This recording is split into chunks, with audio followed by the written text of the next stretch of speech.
Assalomu alaykum aziz kitobxonlar. Mana bugun biz sizlar bilan o'zbek romanchiligi va hayotiy hikoyalar janrining asoschisi, buyuk ustozimiz Abdulla Qodiriyning O'tgan kunlar romanini sharhlab o'tmoqchiman. Abdulla Qodiriy ushbu asar boshida shunday yozadi: Yozmoqqa niyatlanganim ushbu o'tgan kunlar yangi zamon romanchiligi bilan tanishish yo'lida kichkina bir tajriba, ya'ni to'g'risi bir havasdir.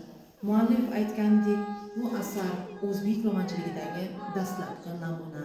Albatta, har bir yangi ish o'z avvalida kamchilik bilan yuzaga chiqishi mumkin. Ammo ahamiyatli tomoni shuki, o'tgan kunlar romanchiligidagi birinchi asar bo'lishiga qaramay, o'z badiiy salohiyati bilan hamon adabiyot olamida yuksak o'ringa ega bo'lib kelmoqda. E'tiborlisi shuki, romanni takror o'qiganingiz sari avvalgi mutolaalarda sezilmagan ajib sirlikni topganday bo'laverasiz.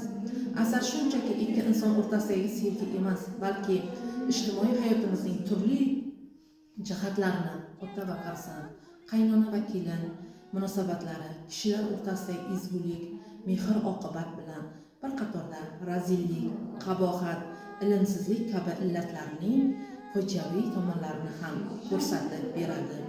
Hozirgi avlod yoshlari o'tgan kunlarni o'tayotgan kunlarda qunt bilan mutolaa qilish maqsadga muvofiqdir.